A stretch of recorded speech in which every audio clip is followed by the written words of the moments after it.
Mes chers frères et sœurs, nous savons très bien que dans l'évangile de Saint Jean, il y a un mot qui revient très souvent.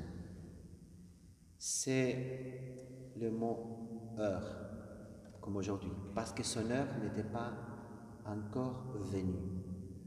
Même dans l'évangile de Saint Jean, lors des noces de Cana, notre Seigneur Jésus-Christ va dire à sa mère: mon heure n'est pas encore venue. Et à plusieurs reprises, il va manifester ce désir que son heure soit venue.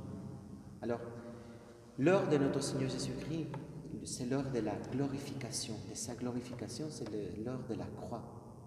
Parce que notre Seigneur Jésus-Christ est venu dans ce monde pour nous libérer du esclavage, du péché et de la mort.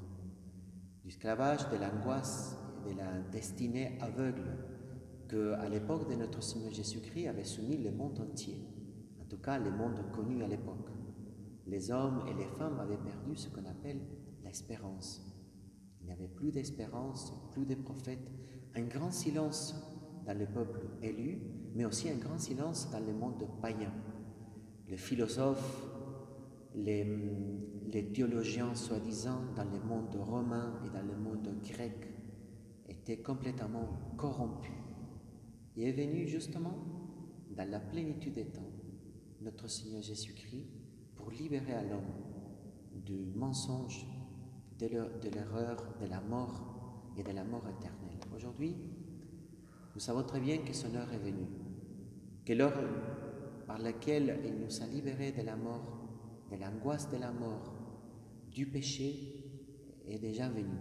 Nous allons la célébrer dans quelques semaines, dans si peu de temps, le vendredi saint. Nous savons très bien que notre Seigneur Jésus-Christ nous a obtenu la nouvelle vie en son nom.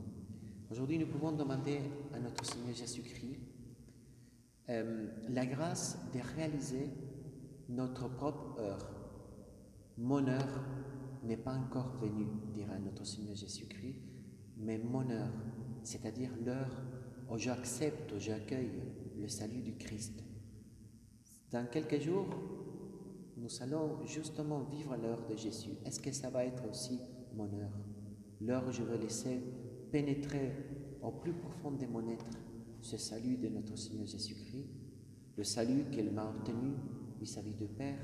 Est-ce que je vais rétablir encore davantage cette communion avec le Père, cette communion avec le ciel?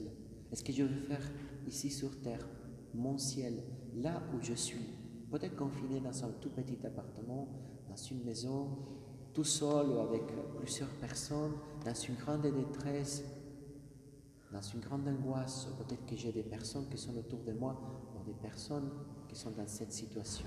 Que mon heure aussi soit venue. Aujourd'hui, nous demandons, par l'intercession dans cette sanctuaire de la miséricorde, de Saint Jean-Paul II, de Sainte Faustine et de Notre-Dame de Fatima, la grâce que l'heure de chacun de nous vienne, qui vienne avec la force et la puissance qui viennent de Jésus.